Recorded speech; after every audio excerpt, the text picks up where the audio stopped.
Modern human rights concepts are deeply rooted in the Age of Enlightenment, but its story is much longer.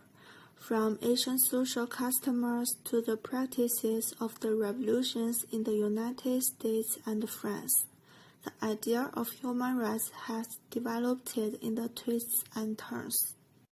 The two world wars in the 20th century brought about profound disasters and also gave rise to a firm belief in human rights. This directly led to the establishment of the United Nations and the birth of the landmark Universal Declaration of Human Rights in 1948. Since then, human rights have established international standards, inspired movements such as civil rights and women's rights on a global scale, and pushed human rights to the core of the world agenda. Human rights did not emerge from nowhere. They are a crystallization nurtured by the long river of history. From the Enlightenment transformation of divine rights of kings into sovereignty resting in the people to the great synthesis of universal declaration of human rights. This has been a history of struggle woven from both ideas and action. Rights expanded from privileges for a few to the dignity of every individual. A journey paved by the wisdom, blood, and perseverance of countless people. This is an unfinished project, an ongoing journey. We are all inheritors of this great history, and we bear the responsibility to write its future chapters. Let's look at the contributions of Greece and Rome. The key here is ideological foundation. They provided the tools for later rights discourse, but didn't achieve rights for all. For instance, the Stoic idea of natural law was a breakthrough, suggesting a universal rational order shared by all, which planted the seed for all men are created equal. The Romans were great practitioners. Their creation of jus gentium was an early form of international law, attempting to establish fair rules between citizens and foreigners. Crucially, we must remember this all existed alongside widespread slavery, so these ideas were groundbreaking yet profoundly limited. This slide is the core of our analysis. On the left, we see the cylinder's principles have a striking parallel with the modern Universal Declaration of Human Rights. This shows its ideas were universal and ahead of their time. However, the right side reveals the crux of the debate. Scholars argue, first, that the rights in the cylinder were acts of royal benevolence. They could be given and taken away, not the inalienable rights we believe are born with every person today. Second, its motives were likely pragmatic. After conquering Babylon, tolerance was a smart strategy to secure loyalty and control, a brilliant political move. Therefore, our conclusion is that it should be seen as a brilliant precedent, but not a charter in the modern sense. It represents an ancient aspiration for human dignity, while also exposing the limitations of rights in the ancient world. The Charter was about people of all religions living together, without any discrimination based on religion or caste. All communities will perform their own religion freely. No one will interfere with others in respective religious activities. In the first treaty of the Medina Charter, the Prophet, peace be upon him, established a bond of amity with the Jews and Christians residing in Medina by embracing them with the Muslims. Shouldn't they consider burning and destruction out of greed for power, killing innocent people and conducting strikes and blockades as violations? Violating the legitimate Muslim government is also a major sin. In the hadith of the Prophet, may peace be upon him, it is mentioned that the punishment for two offenses is given swiftly in this world. One is rebellion, and the other is severing family ties. In Quran it is, Old believers, obey Allah and obey the Messenger, and those in authority among you. Should you disagree on anything, then refer it to Allah and His Messenger, if you truly believe in Allah in the last day. This is the best and fairest resolution.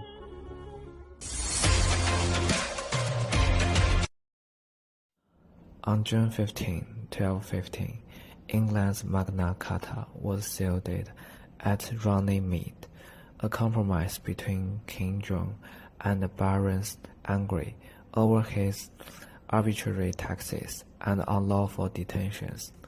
Though its 63 clauses covered feudal issues like knight service, its lasting power came from the universal legal principles. Clause 39, its most iconic provision, stated, "No free man shall be seized or imprisoned, except by the lawful judgment of his equals or the law of the land." This fights royal discretion, laying groundwork for safeguards like habeas corpus. Clauses 40 banned staying or delaying justice, ending wealth-based corruption and turning law into a liberty shield. To fix tax abuses, the charter restricted the king, no new king's tax or royal taxes without a realm's common council, and early no taxation without representation. It also protected the English church's freedom, separating religious and secular power. Broader communities benefited too. Clauses 33 removed landowners' monopolistic fishware from rivers, and Clauses 23 stopped forcing villagers into unlawful labor, shielding livelihoods. Initially, only free men were protected, excluding serfs, women, and enslaved people, but it adapted. 17th century jurist Edward Coke expanded his reach, and Martin Luther King invoked it for racial equality. Today, it shapes digital privacy debates and economic justice efforts. Globally, it influenced the U.S. Constitution, European Convention on Human Rights, and post-colonial laws. The Magna Carta remains a living guide to justice. The American Declaration of Independence was a revolutionary moment for human rights.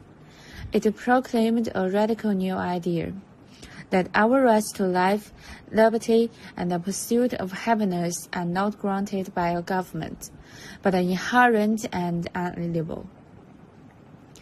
This powerful concept, that just governments derive their power from the consent of the governed, established a new blueprint for human dignity, while its promise was initially unfulfilled for many. It would create an enduring imperative for progress. The spirit of the Declaration became an engine for change, inspiring abolitionists, suffragists, and civil rights leaders. Its core principle directly influenced the world's great human rights documents. Its journey is unfinished, but its call to action remains. The fight for universal human rights begins with a courageous assertion that these truths belong to us all. So let us work together with wisdom and courage to defend and expand the dignity and freedom belonging to all humanity. Thank you. The Declaration begins by declaring all men are born free and equal in rights. It emphasizes that freedom means being able to engage in any act that doesn't harm others. Law is the embodiment of public will and must be equally applicable to all people. It established a number of fundamental principles: presumption of innocence, freedom of speech and thought, the inviolability of property rights, as well as tax fairness and public accountability. Article 11 clearly states the free exchange of idea and opinion is one of the most precious rights of human beings. Although this declaration still had limitations in practice at that time, For instance, it doesn't cover women and colonial people. The concept of human rights it proposed has become the cornerstone of model constitutions and international human rights conventions.